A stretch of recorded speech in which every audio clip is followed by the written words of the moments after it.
এই বেড়ালটা ছোট থেকেই এই কুকুরগুলোর সঙ্গে ধীরে ধীরে বড় হয়েছে, এই জন্য সে সব সময় এই কুকুরগুলোর সঙ্গে সময় কাটাতো। তো স্পেশালি যখন শোবার সময় হতো তখন সে ধীরে ধীরে কুকুরগুলোর কাছে এসে নিজের জন্য একটা জায়গা তৈরি করে নিত তাদের মাঝখানে। দেখে মনে হতো সে বলার চেষ্টা করছে, আমার গায়ের রং আলাদা হলেও আমি তোমাদেরই ছোট বোন।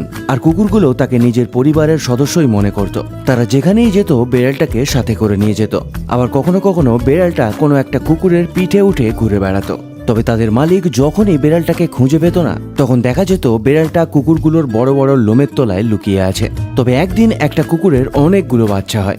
এদিকে বেড়ালটাও খুব কৌতূহলী হয়ে পড়ে বাচ্চাগুলোকে নিয়ে। সে ধীরে ধীরে বাচ্চাগুলোর কাছে যেত এবং আস্তে আস্তে খেলা করতে শুরু করত তাদের সাথে।